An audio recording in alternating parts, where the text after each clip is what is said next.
everyone, happy holidays, happy new year, welcome to the Sandbox. I hope you guys are enjoying some much deserved time off if you're able to, and I hope you guys are excited to do something that I've been looking forward to for over 5 years now, but I've only recently been able to do, which is ranking every single piece of literary work within the Cosmere, from the biggest and chunkiest of boys within the Stormlight Archive to the shortest, smallest short stories, all by Brandon Sanderson.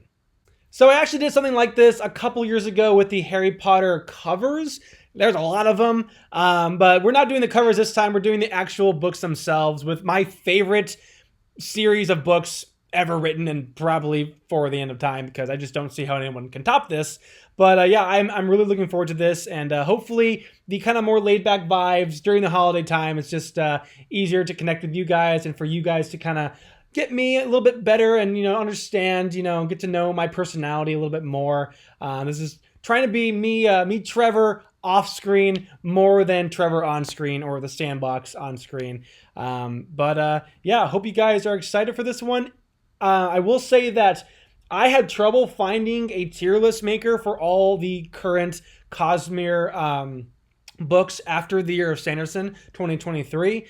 So I made my own. I will put it in the description. I would love for you guys to make your own and share them with me, either whether it's here, if it's on Instagram, Twitter, TikTok. I don't care. I would just love to see your guys' tier list, because they're all going to be different. No one's is going to be the same. We got 26 things to rank here today. And to me, I think that's awesome, right? I mean, we all connect, we all resonate with different stories and different aspects of these stories. And that's not a bad thing. I think that's actually really great. That's something that's very healthy for a series and for books and the industry in general. So please share yours and make sure that you're being polite to others in the comments. And to me, if you're feeling generous. One last thing before we dive in, I've been rattling in my brain whether to do this spoilery or non-spoilery. What I've decided to do is we're going to go in the order, not quite publication order, but close to it. We're going to do what I would say is a solid reading order that will kind of let you get to know all the worlds one at a time. We're going to go kind of series by series. And it's a good first read through order. So if you are new, this is a fine order to do things in. It's not the best order in my opinion, but it might be for you if you enjoy certain things a little bit more than others. It really just comes down to the series anyways. The reread is where you're going to catch all the connections and stuff, and so that's where I think ordering kind of matters if you want to get as much of the Easter eggs as possible. But yeah, anyway, so I will be diving into spoilers on the specific books themselves. They're going to be minor spoilers for the most part, but also kind of major spoilers, because if there's a really big highlight from a book that makes me put it up over another, I will talk about it. So feel free to skip a book that you haven't read yet, and if you are entirely new to the Cosmere, check out the reading order here and skip to the very end and see what the ranking is if you're curious. But yeah, for those of you who are all caught up to the Cosmere, I think this will be most enjoyable for you. And if there are a few stragglers that you just aren't caught up yet on, just skip those sections. I'll have timestamps in the description and hopefully on the bar of the video, if you know what I mean. But all that said, let's kick things off with Elantris. So this is the first published book by Sanderson. I think it's the 6th book he ever wrote just in general, but this is the first published work from Sanderson and the first Cosmere book as well. I think there's a lot going for it. I think it gets kind of a bad rap, seeing as it is his first published work. There's a lot that this book does that you are not supposed to do as a new novelist, right? When you are a debut author, you are not supposed to have 200,000 word story. You are not supposed to start with someone waking up, but Sanderson does that. He does a lot of those no-nos here. Not a great plan. And I find that hilarious. And also kind of rebellious. I mean, it's funny because he does all these things you're not supposed to do, but it freaking works, man. It's so well done. Wow, that's deep. Really deep. And yeah, the writing style isn't as refined and cleaned up as his later works. But that said, I read this, was it last year for the first time? Yeah, it was last year for the first time. I read it this time last year, actually, December last year. And I thoroughly enjoyed it. So that was after I read the Stormlight Archive. That was after I read Warbreaker, after I read all of Mistborn and caught up on all of that, and read most of the short stories. So right after the Lost Metal, I was pretty much caught up except for the World of Cell. So I read Elantris, and I really enjoyed it. There's a lot of politics. There's a lot of cool magic and mysteries going on.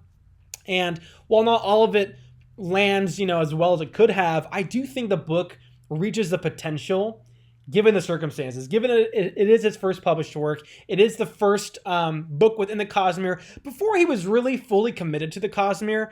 And so for that, I feel like I can't go too low, and I also can't go too high. I did resonate with this book. I really did enjoy it. There's a lot going on with like the zombies and the political intrigue. I like the major characters. I know a lot of people don't, but getting to know these characters and also kind of seeing them pop up in other series, I always get really excited about it, and it's definitely one I look forward to rereading in the future. I think we're going to go in invested interests. So I'm feeling pretty good about that placement for right now. We are going to move on to two more shorter stories set within the world of Cell, starting off with the Hope of Elantris. Where is that on here? Where are you? The Hope of Elantris, yeah. So this is kind of just like a second epilogue, or just another point of view of the final chapters of Elantris, which I just, I think is a fun little adventure, fun little experiment for Sanderson to toy with. I do think it's more casual, right? It's not something you're going to be dying to reread anytime soon. But whenever you reread Elantris, why not read an extra chapter and just enjoy some more world building, some more character work. So after that one, there is a novella. So Cell kind of has it all. It's got a short story, it's got a full-length novel, and it has a novella. And the novella, The Emperor's Soul, is largely regarded as one of the best written works by Sanderson, and I 100% agree. It is so well done. The character work, the world building, the writing is so beautiful. We'll talk about a few other ones that I think are on par with it. But this is the bar, the highest bar that Sanderson has set for himself and for the Cosmere in terms of just the writing style and the prose. It's just so remarkable. The story is fine. It's not my favorite. It's not one I think about. I don't lie awake at night thinking about, oh my God, remember The Emperor's Soul?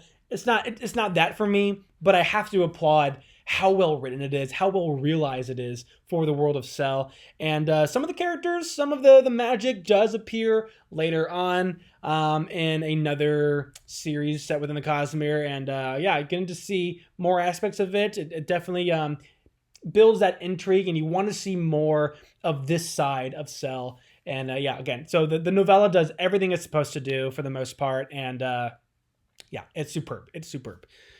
So with that said, let's move on to probably the biggest, at least in terms of number of books, the biggest world set within the Cosmere. It is, it's got a lot going for it. It's kind of his Lord of the Rings in a way. It's not his magnum opus, but it is playing with a lot of similar tropes as the Lord of the Ring, Harry Potter, The Wheel of Time, which is that chosen one, versus the big bad, the Dark Lord, the Lord Ruler, yada, yada, yada. That's right. Mistborn, Era 1. We're going to start off in order, of course. But actually before that, I think we do have a short story, The 11th Metal, which is just kind of, I think it's like 11 pages of our main boy, Kelsier, just kind of learning, he's learning the ropes, he's kind of under the tutelage of this other very famous Mistborn, and kind of smoothly transitions into the Final Empire in a way. I think it's a lot of fun. I don't think it's his best stuff, right? But for what it's going for, yeah, it's a Cosmere casual. It's a fun read. I might even put it above The Hope of Elantris. I think having Kelsier in there, one of the best characters within the Cosmere, it's a step up over The Hope of Elantris, which I also do enjoy.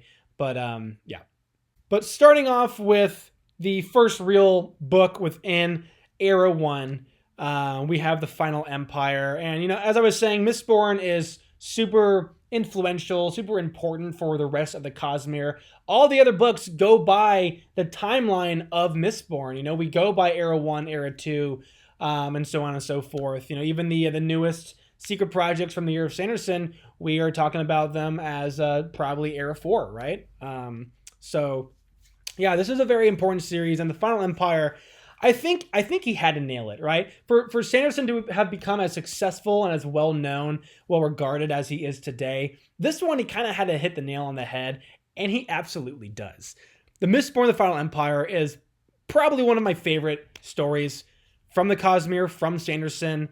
It just does so much in terms of fantasy and storytelling. You got to give it credit for all that it does. I think the only slow parts for me, which is really only in the first half of it, I think, are the ballroom scenes where you just don't really know what the angle is. You don't really know what Sanderson is trying to do. I did read this after Stormlight Archive, so I had a lot more patience with him, but I could see someone picking up this book and be like, you know what, this is just not for me. I don't care for the romance as much. I don't care about these ballroom scenes and this little girl kind of diving into this world of politics and ballrooms. Like, what? I could see that bothering someone, and it was a little slow for me in the beginning, but it quickly ramps up when she meets, Ellen, and kind of opens up and blossoms and breaks out of her shell. And yeah, it's just it's a lot of fun. The book has so many twists and turns, so many awesome reveals. Some of them I saw coming. I do not know how I saw Kelsier dying coming. I just was able to put enough of the clues together, like a chapter before it happened, But there's a lot of other things going on here that breaks, the tropes. It plays with the genre and the themes in such fantastic ways. It's not the most original map for me. I think I said that in my review for it, but everything else about it is just so fresh and unique and original that I have to applaud Sanderson for it. It's amazing. It's amazing. But moving on to book 2 in Era 1, this is probably going to be one of my hopefully few hot takes. We have the Well of Ascension, which I just did not resonate with on a first read through. That sucks, man. Yep. There are some books I've reread here, and I will be judging them based off of rereads as well, because I've done it and I have to. I simply don't know, personally, how the Well of Ascension reads on a second or third read through, right? I only remember the first read through, and that was still when I'm trying to piece together mysteries, trying to make sense of the world and the magic system and these characters, where they're coming from, where they're going. I still only had a vague idea about the shards and the interconnectedness of, investiture and identity and all that good sweet stuff of the Cosmere. And see, where is it? Well of Ascension, it just it's not rushing forgettable, but for me, it was easily the hardest time I had getting through a Cosmere book. Whoa, that seems a little harsh. It is the longest book in the Mistborn series, all 7 full-length novels, still to this day. I'm hoping that Era 3 is able to outdo it. I think he has said that he intends to go longer, probably not Stormlight length, but definitely Era 1 length. So I'm thinking we're going to get some chunkier boys from Era 3, but this being the longest one as it is right now, and just inherently being less interesting than the first, I just really had a tough time getting through it. I don't think that, when you have the first book is all about this heist, stealing this empire back with a band of magical mercenaries with just a bunch of colorful characters and just some fun dynamics going on there. It's the first book playing with these themes, and this one has to kind of continue those while also set up more to come in the final entry. And a lot of the times it does feel fresh, right? Like it has one of the better Sanderlanches of the Mistborn series, but getting there, it just felt, it felt mind-numbingly grinding. Again, when the first book is all about this heist, this one is all about keeping the rewards of the heist. And it just feels like the momentum just comes to a grinding halt. And I still blew through it pretty quickly because I had so much faith in him after Stormlight Archive, after Mistborn, the Final Empire. But I do remember after this one, I took my time with the Hero of Ages because I was kind of burnt out. It just took a little bit too long to do the things it needed to do. For me, there's just certain things I just couldn't connect to personally as much And I mean, when you go from awesome, fantastical heist to political extended siege, it's just not as inherently interesting for me personally. But anyways, moving on to the last book of the original trilogy, Mistborn Era 1, The Hero of Ages, again, has some issues, but for what it is, it's one of the best Sanderlanches of the entire Cosmere. It's just, I just went into it having no idea what to expect. You know, there is a lot of mysteries left to unravel, a lot of questions left to answer, but the first half of the book, it's like a completely different book from the second half. It's still imposing more questions. It's splitting up our characters, and they just feel so alone and isolated. And it kind of feels like a resurgence of those earlier themes within the first book, where the characters do feel alone, they feel isolated, and it feels like hope is kind of lost. But still, the characters pursue, that end goal. They just try to survive, and it's freaking awesome.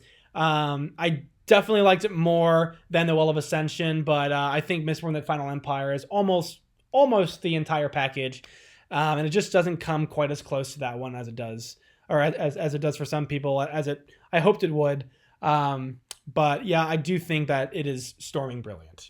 Now, moving on to another short story. I guess this is more of a novella. We have Secret History, which I know a lot of people like to read this one after book 3 of Era 2. I think that's just a little bit too confusing to have to wait, for 3 more books, then to read it in the middle of an era. Yes, if you are not aware that, spoiler alert, Kelsier survived somehow. Somehow Palpatine returned. If you are not aware of that, then yeah, I can see how you might get something cool out of this little reveal from the Bands of Mourning, but I also feel like the reveal itself in Bands of Mourning is enough. And if you've read the Stormlight Archive, you probably know that Thydakar, the Lord of Scars, probably Kelsier, probably the survivor of Hathsin, the guy with all the scars. Like, it's kind of his MO. So, unless you have just started with Mistborn and stuck with it, I think reading Secret History right after Hero of Ages is a lot of a better choice, given that all the events are still kind of fresh in your mind, and you're probably dying to know how he survived. I know I was, and so even then, even though you know that he survives, seeing all the things that he has to do and all the things he sees, in the cognitive realm, I think is so cool and rewarding, just of its own nature, that you don't need to wait 3 more books to do it. So, yeah, all that said, I don't know if I can say it's storming brilliant. It's not like the plot or the story itself has that much substance. It's just kind of like, it almost feels like each chapter is like a little bit of a short, right? And it's just kind of stringing together these short stories that are all connected by Kelsier. We get a lot of cool Cosmere Easter eggs and connectedness, but you don't get anything out of it at this point until you've read all the other series. So on one hand, if you were to do Mistborn Era 1, do Elantris, and then do Warbreaker, and then do Stormlight, and then come back to Mistborn Era 2, which is definitely a super great reading order. It's probably, I think mine was more similar to that than the one I'm doing here. Then yeah, you'll get more out of Secret History. You'll be more in tune with the characters, more aware of the inner workings of the Cosmere. But right now, I don't think you're supposed to get it. I think you're just supposed to kind of see things and, become familiar with some more aspects. And then you read this other stuff. You come back, you read it again. You're still not going to get everything. You go ahead and do more rereads, read more books, start to get a better understanding of the Cosmere, start to become more aware and just more scholarly in all the, the Arcanist lore and stuff. And, over time, Secret History just becomes one of those really sweet indulgences that just gives a lot of that Cosmere connectedness that we all know and love, like the MCU, it's like an Avengers movie or Avengers 0.5 movie, right? Where you just get to see the universe be the universe. And I think that's just so cool. It's one of the most endearing traits of the Cosmere that I love, and it's what draws me to it. So, definitely more than casual, but again, narratively, literarily, it's not in the top tiers for me. But moving on to the last short story in Scadrial in Mistborn. We have Allomancer Jack in the pits of Eltania. I'll be honest with you guys, I think I read this one like a year and a half ago. I don't even remember what it's about. It's, for me, pretty rusting forgettable. It's a fun little time, but when it doesn't have characters that you really are in love with and connect to, it just doesn't offer all that much. I think it's more of a one-off, like, hey, if you really love Mistborn, really love these characters, really love the Wild West, here's another short story that you might enjoy as well. For me, those are not the things that I enjoy about the Cosmere or about Mistborn, so it's just not my cup of tea. But anyways, it's okay if it's yours. It's just my list. It's not the right list. But moving on to the full Mistborn Era 2. Kicking these off with the Alloy of Law. This one was a surprise hit for me. A lot of people say it's just, don't expect much going into it. It's just it was meant to be a standalone, and it grew into something more, and the rest of the books are a lot better. I disagree. It's a shorter novel, sure, but what it accomplishes in that small amount of page space and word count, it's pretty incredible. Like, it's got one of the most memorable villains for me. Like, just awesome, idea of this, I think it's a twin-born compounder, right? I forget all the terminology, but yeah, one of the most OP combinations of powers for sure. Really, really cool. And while the mystery itself was, I can't say it's predictable. I predicted the ending, but I was really trying hard to piece together the clues because I wanted to see if I could. And Sanderson definitely chose, I think, the smartest and most interesting path, for a reveal. But yeah, I wouldn't say it's predictable. I think it's a lot of fun, and if you're really in tune with it, you're going to get a lot out of it.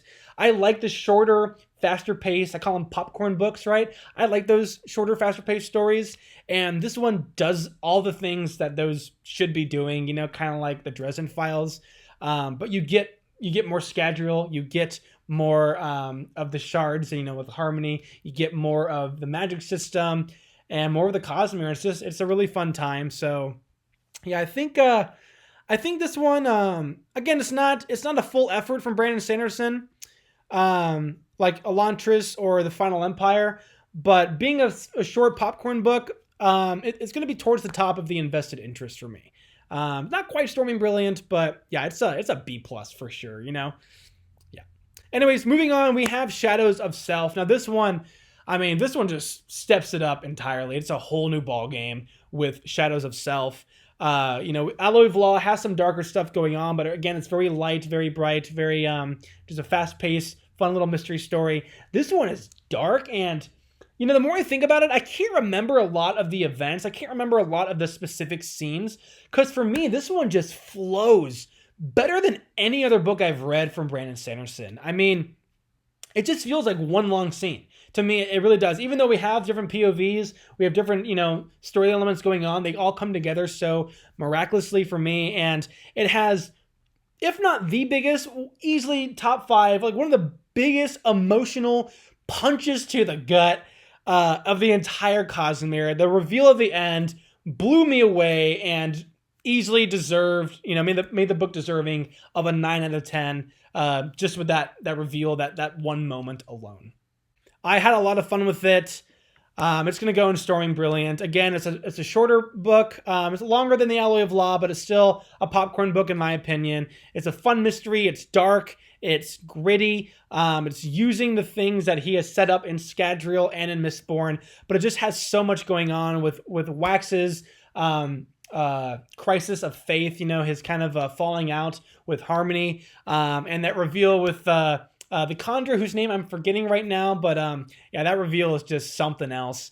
And yeah, my only issue, and it's with all 3 books, which I'll talk about it in the next section a little bit maybe, but my only issue really with these books is I feel like Marasi, I feel like she just has the same arcs 3 different times. I don't think she gets a lot of character growth. I feel like she's just constantly learning to trust herself and trust others and, believe in herself. And it gets old. I didn't really love how it was dealt here. I do think if this one was the first one, it'd easily be my favorite of her arcs. But given that she kind of did the awesome reveal in the end of the Alloy of Law, which we hopefully we're all expecting her to do, given that she kind of, the better moments were in the Alloy of Law, it's hard for me to really connect to Marcy in this one. So I did have to take away points for that. But yeah, anyways, moving on to the Bands of Mourning.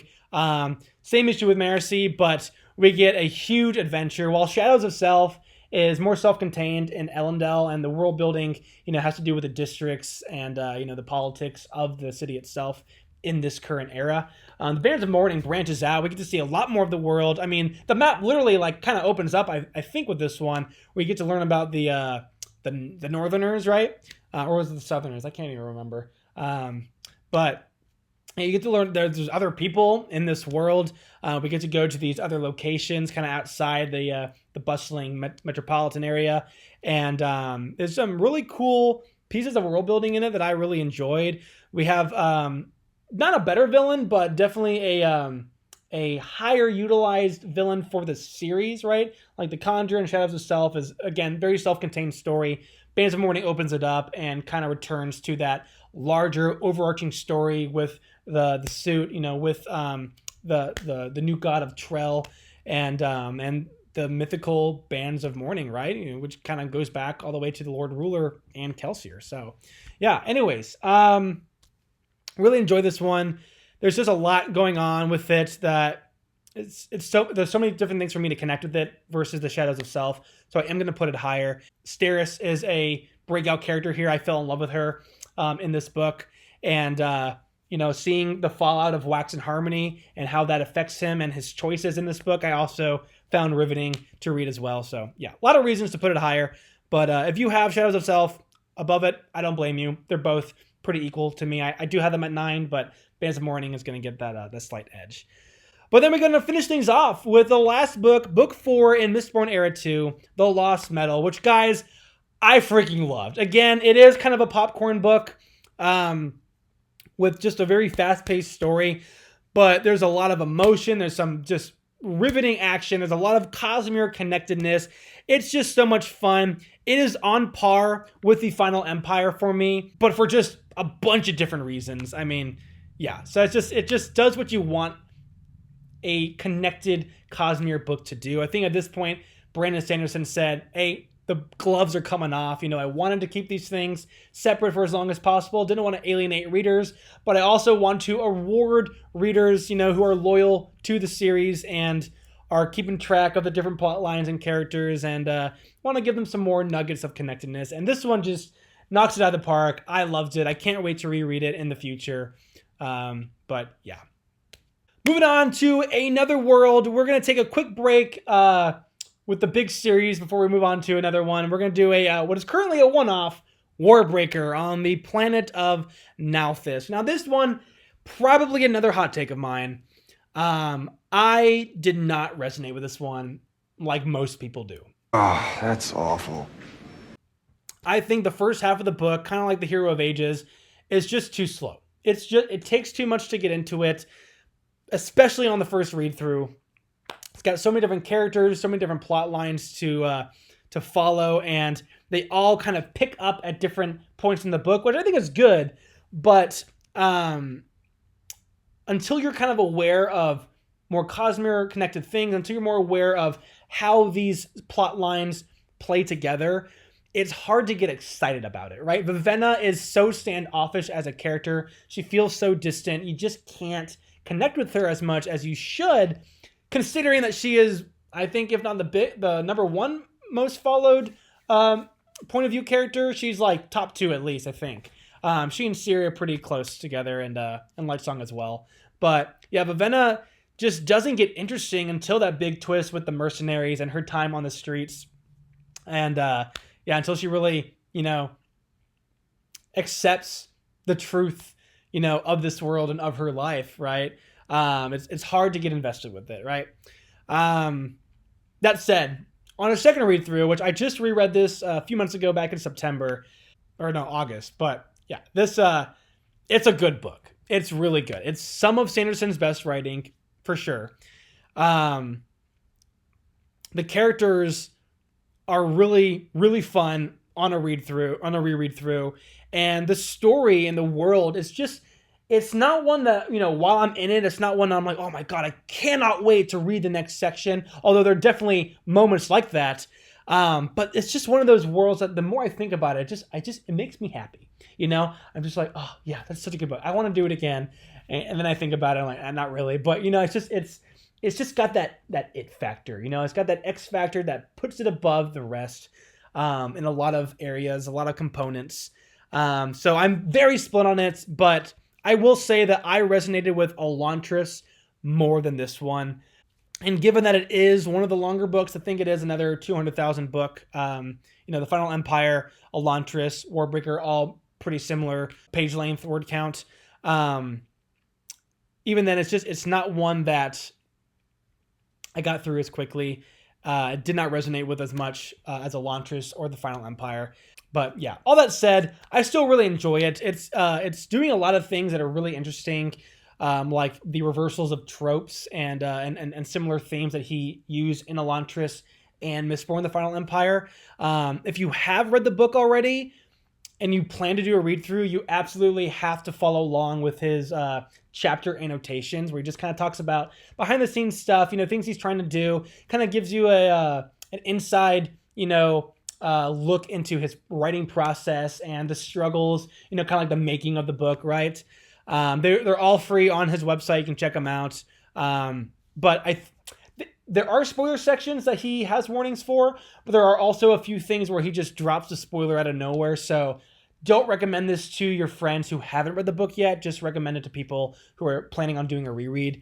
But yeah, that said, Warbreaker, really fun book, doing a lot of interesting things for Brandon Sanderson, for the Cosmere. But given how slow it is, and given its ending is just it's not my favorite Sanderland. It's got like a Deus Ex Machina as well that he fully accepts and cops to, right? But yeah, it's just it's in the middle. It's kind of middle of the pack Cosmere for me.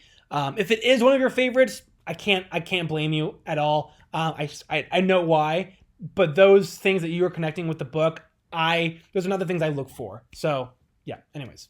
So now that we've read Elantris, now that we've read Mistborn, now that we've read Warbreaker and know how Sanderson ticks, now it's a great time to fully dive in and invest your time with the biggest and chunkiest of boys, easily Brandon Sanderson's magnum opus, which the first sequence is coming to a close this time next year, the Stormlight Archive.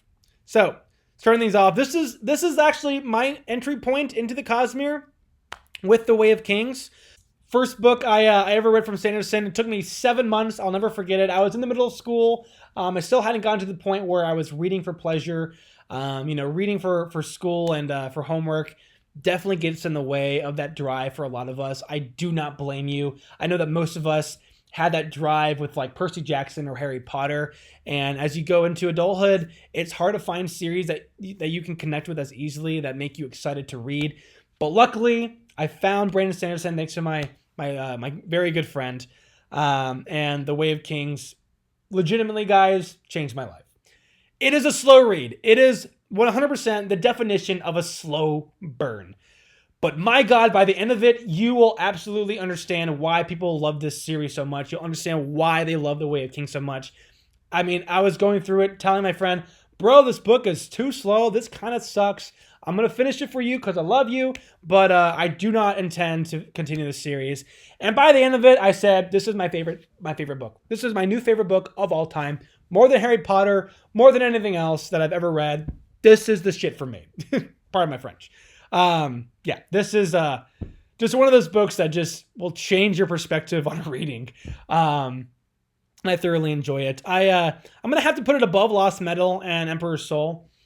Putting it above Mistborn, kind of hard, right? I read the first 4 books, I think. I read the first 4 books. The first 4 books of Stormlight Archive. I read the 2 short novellas, and I read Warbreaker. Those were my first reads before I read Mistborn. But so I didn't have that connection to Mistborn as like my earliest of reads from Sanderson. But even then, after reading it for the first time, I fell in love with it. every time I think about it, I think of that like that Disney magic, it just like, oh, makes me happy. So it's hard to pick between the two, honestly. Mistborn is clearly it's half the length, it's like 200,000 words. Way of Kings is 400,000.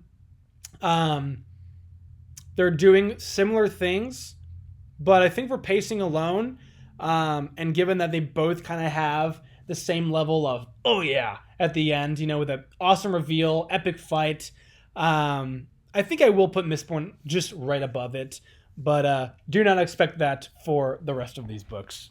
Anyways, moving on, we have Words of Radiance, Book 2. A lot of people say to read Warbreaker before you go into Words of Radiance, but if you're following this reading order, you've already done that, so don't worry, you're fine.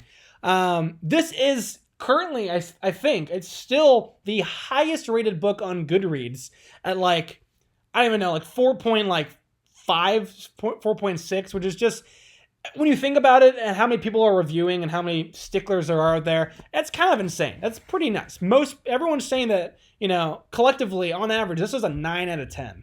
And yeah, I have to agree. Again, there are still some slow parts, especially if you don't connect with the new viewpoint character, the new flashback character, as it's called, right? This is Shallan's book, so if you don't connect with Shallan, if you're not as interested in her backstory, this is going to be a slow read for you in a lot of parts. But yeah, I don't know. It's on the first read through, it has some novelty, and there's some aspects of it that you can get excited about. And on the reread, you're excited for completely different things. The things that you might have been looking forward to in the first read through, you are detesting. You might even be skipping on a reread. But look, the book has a better pacing. It has a great story. It does what it needs to do as a sequel. All I wanted going into it was, I need to know more about this magic system. This is the coolest magic system I've ever heard of, and I know nothing about it. Pretty much, right? After the first book, I practically know nothing about it. I need to learn more. And Words of Radiance, just like the in canon, the in book would suggest, we get to understand the radiant nature of this magic system, and it is just so awesome. It is so satisfying and pleasing, and 100% worth the read. It's only 50 pages longer than the first book, but you fly through it because the big fight scenes, the big reveals are very neatly placed throughout it. It's got a great character-driven story. Still another one with Kaladin. It's got great reveals of the magic, awesome fights like the duel, and Seth versus Kaladin. And now that you kind of are aware of the characters, you're aware of the different storylines, and you have a better idea of the world, a lot of the pieces just come into place, and it's one of the most satisfying reads, and easily the one I look forward to the most on rereads as well. So that said, we're over halfway through. I think we're about 2/3 through. I don't see another book going above this one. It's just that freaking good. But after Words of Radiance, you get a nice little break. You get to read a novella, Edgedancer, which follows probably the most controversial character in the Cosmere that I've seen so far amongst the fandom. Lift is either super hilarious for you or super annoying. There is no in between. I love her personally. I can see why she might be annoying, but when you remember that she is a 13-year-old, or who knows what she is, but she's trapped in a 13-year-old body.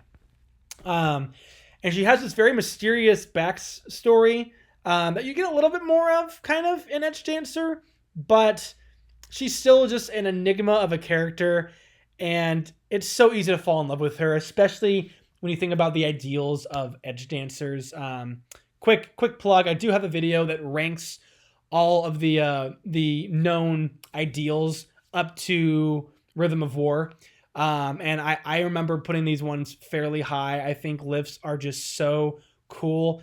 The Edgedancers are top 3 order for me. I mean, you can't have something like the Stormlight Archive and the Knights Radiant, that idea. You can't have that without an order like the Edgedancers, who are all about being there for the little guy. That's what a hero is. And you just get so much emotion. while still tying into the overarching story, like with Nail, taking out the Knights Radiant, trying to prevent the desolation that is already there. It's just such a sweet story.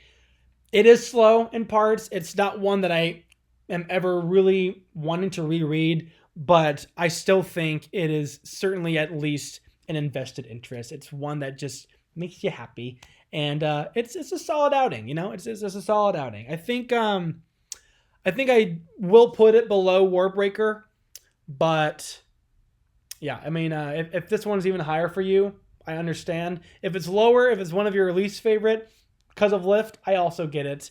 But I think we can all agree that this one packs an emotional punch and does a good job for what Sanderson set out to do. But moving on to the biggest boy up to this point, Book 3, Oathbringer. Again, we have another slow burn. This one's longer and it feels longer, which is not a good thing in my opinion. That's probably one of, maybe even the only drawback of this book. But if you were able to get through the first 2 books, I can almost guarantee that you love Dalinar. He is easily one of the most interesting characters in all of fantasy. Getting his backstory here is nothing short of incredible. It is just awesome with all the most amazing, epic, emotional twists and reveals that you can expect from this genre. Sanderson just knocks it out of the park. It is hard for me to rank these books. It really is. On the first read through, I would say it's probably something like this. Because it is so slow when you don't have those Dalinar moments and you're just like, what are we doing? Like, why are we here again? What's the mission in Kholinar? What are Effused? Why is Moash doing that? Like, it's just, there's a lot of things that can easily pull you out. And if you're not just the fastest of readers who can remember what we're doing in any given moment as we switch from all these different storylines, it can be a confusing and a frustrating read. But on a reread, I might even argue it's better than Words of Radiance. I'm always going back and forth. I know I just said nothing's going to top Words of Radiance, but yeah, the more I think about it, it is just one of those duos that they're just so intertwined for me. They're just so good. It's like pairing a fine cheese with a fine wine. You can't go wrong with this duology here. It's so incredible. I usually tell my friends, ranking these first 4, I say that The Way of Kings has the best, just overall, it's like the best overall book. It's like probably the best story, right? If it even has like a solid narrative, like that you can track so much stuff going on. But I think it's just such an awesome introduction that just throws you into this world, and, it doesn't hold your hand, but it does help you along the way in parts. The Way of Kings is just kind of the full package, especially on a reread when you're not trying to play catch up for the first 60% of the book. But then The Words of Radiance has the best magic system, the best use of magic, the best action for sure. But then Oathbringer, I usually say has the best character arc. I love Kaladin, but man, that boy is depressing. And getting through the first part of The Way of Kings, I've recommended the series to a lot of people, and a lot of them say that they put it down after the first part. It's just too depressing. I get it. There are sad movies that I can't watch because after that first few scenes, I'm just like, nope, I'm not in the mood to cry that hard right now. And I rarely am. So I get it. But Dalinar's character arc is just the best character arc in all of fantasy that I've read so far. It is so amazing. And it just makes it even that much easier to connect with this book. Rhythm of War, I would say has the best world building. We get to go more to the cognitive realm. We get a better idea of the Cosmere, the interconnectedness, right, with Roshar. And you're starting to piece together the puzzle of what was Gavilar doing. So yeah, it's that's usually how I categorize them in my head. But again, they're all so close. It's hard to rank them, especially these first 3. But before we do that, let's go on to Dawnshard, which might be one of my favorite novellas It's just long enough that I might even consider it a book. It's like 300 pages or something on an ebook. It's up there. But yeah, Dawnshard is easily one of my favorite reads. I love the Lopen, and similar to Lift, and Wayne, he's just kind of this goofy character. I think it is a little bit more refined. He does pull it back a little bit, so it's not as annoying as those two. But I also struggle with similar things that the Lopen does. I constantly tease and nip at people. It's kind of my way of showing affection, my way of showing that I love you, and that you're one of the closest people in my life. And it's something that I always have to remind myself, Trevor, reel it back. So Lopen's story in this novella is one that I just 100% I get it. And the story moves at a great pace. You get a lot of great tidbits. You get great world building. A lot of questions are answered, and some new ones are introduced as well. But by the end, it's just so satisfying. All you want is more. This is storming brilliant.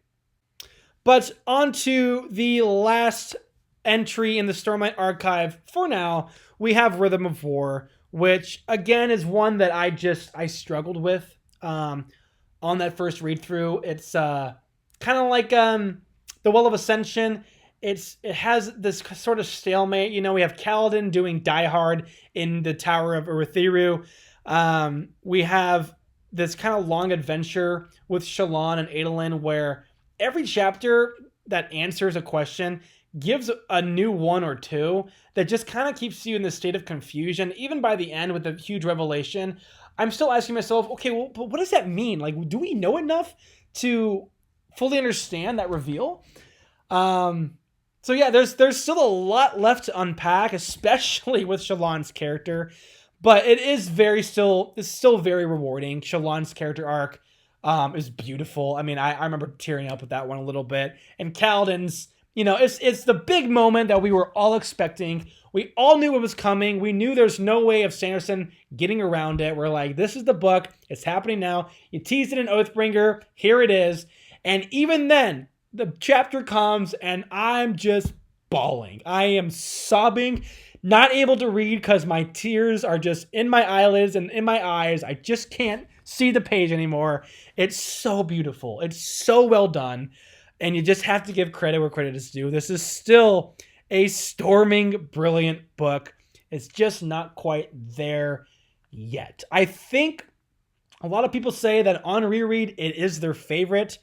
I think that might become the case with me because I do think it's one that I can just kind of connect to a little bit better. It's slow in the first read because you don't know what's going on. And there's a lot of science talk, which I know puts a lot of people off.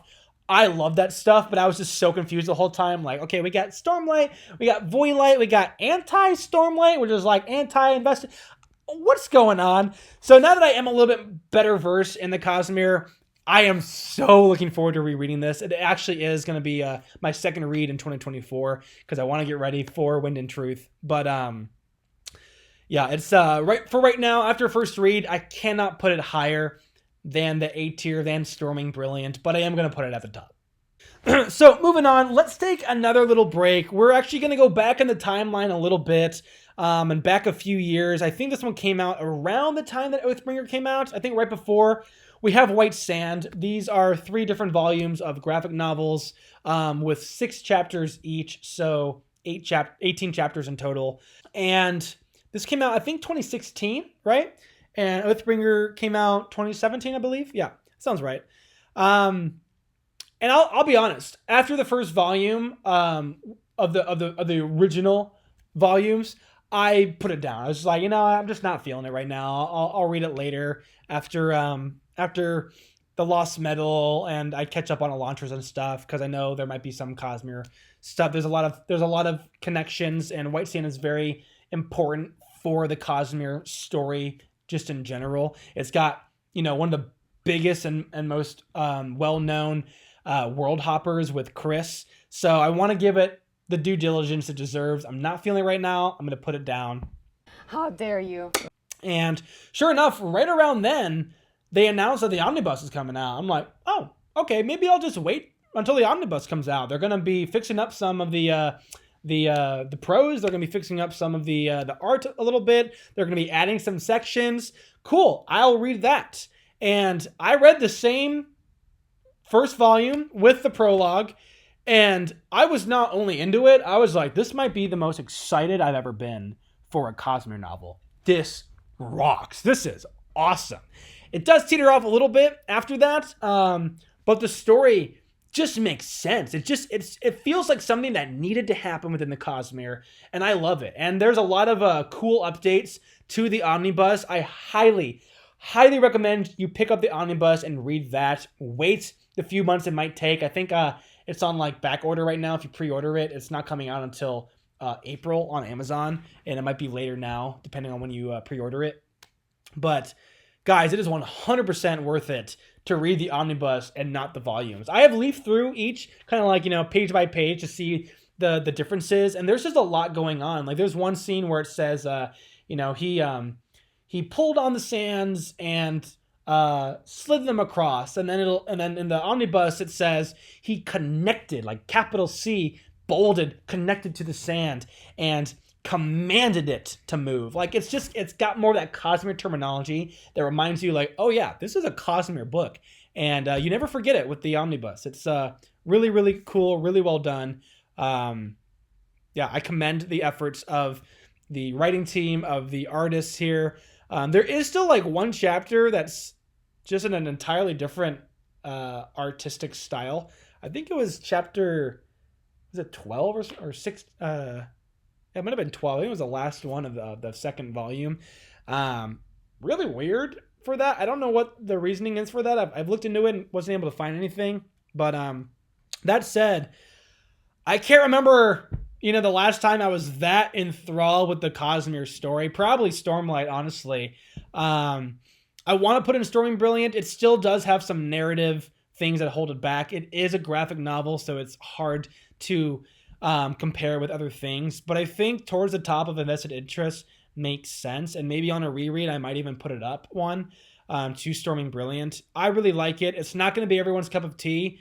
But as you guys can see, I'm a little bit of an oddball when it comes to what I find to be the middle of the pack for the Cosmere. But after the White Sand, there are a couple short stories or novellas in the Arcanum Unbounded that you just absolutely have to read. And for me, Shadows for Silence in the Forest of Hell is one of my favorite stories from Sanderson. I do like it more than The Emperor's Soul. I think it is written almost as beautifully, but the story is way more interesting. I am a huge horror buff. If you've been following me on this channel for any amount of time, you'll hopefully know that I do not shy away from talking about horror. I love it. I think horror is super pivotal for the fantasy stories. It's influential. I mean, it was there in Tolkien's Lord of the Rings. Tolkien's Lord of the Rings has one of the scariest scenes in fantasy ever with like the Uruk-hai, and it's something that I find to be pivotal in storytelling for fantasy. Sanderson does not shy away from it here, but it is still accessible if you do not like horror. It's not gonna give you nightmares, but it sets the tone for this spooky place that you want Silence to get in and get the heck out, because you do not want to see her get hurt. And it's just a really nice one-off story. It made me fall in love with the world of Threnody. Let's talk about the last short story that you'll need to read to catch up on the shorter ones in the Arcanum Unbounded. 6 of the Dusk. This one's got a lot going for it. I don't know if it's breathtaking for me. The character in the story feels a little bit distant. Feels like a little bit convenient in the world building as well. But it does raise alarm for very observant Cosmere readers that there is something else going on that we did not know with the avatars. Pretty cool idea. I like Dusk. I think he's a very unique character, and I love the idea of the AVR. I really want to see more of the AVR in the Cosmere and just see more of how that magic system works. I'll be patient for it, but this is one of the few that is set well down the Cosmere timeline that we just don't know what to make of it quite yet. I think on a reread after we've entered Era 3 or 4, when we do have spacefaring vessels in the Cosmere, I think this one's going to hit even different. I'm hoping we get to know who that like alien race is at some point in the future, but until then, I think it's fine here in Storming Brilliant. Again, it doesn't quite hit the emotional note of Dawnshard or Shadows of Self for me, but it is just a solid story that is full of danger and adventure. So yeah, but ending things off with the Year of Sanderson. If you've been following me at all, you probably know how these are going to go already, but starting these off with Tress of the Emerald Sea. This was a lot of people's favorite read of the year. This is getting a lot of 5 stars on Goodreads and a lot of other booktubers and book talkers. And I agree. Tress of the Emerald Sea is a delight. It is so much fun. I will certainly put it above the Emperor's Soul. And for me, you know what? It is kind of neck and neck with the Lost Metal and Shadows for Silence and the Force of Hell. It's going for that enchanting fairy tale vibe, playing on, pirates and the Princess Bride. And it just didn't quite have enough to make me fall in love with it as much as these other two. So I think I will keep it here. But if this is one of your favorite, if this is your top 3, top 5, top 1 for the Cosmere, I don't blame you. Like, this is truly breathtaking. It is such a breath of fresh air for the Cosmere. It's something completely different, but also familiar with Hoyd's voice being there in the story. If you're not a fan of Hoyd, I can see you not enjoying this one. Even then, I think you'll find something to take away here and something to connect to within the story. I think Tress is a great protagonist. I think the adventure she goes on is just so fun and light and bright, and it's just such a fun time. You're gonna fly through this book. Moving on to Secret Project number 3, Yumi and the Nightmare Painter. These are pretty much neck and neck for me, but I did enjoy it more than Tress of the Emerald Sea. What? Are you joking? I don't know what it is. It doesn't have the best magic system. It doesn't have the best action. It doesn't even have the best set of characters, but something about it on the first read through, it just all came together for me. I was so excited with the Roshar connections, getting to learn more about the cognitive realm and the Cosmere and the spirit webs and all that good stuff. It's just so cool. And we also get a lot of big hints, with Hoyd and with the, if I remember correctly, it was some sort of fabrial that is able to read your spirit web. So we know that Roshar and Navani they're getting some work done in that second sequence of Stormlight. So yeah, I'm definitely excited, looking forward to that.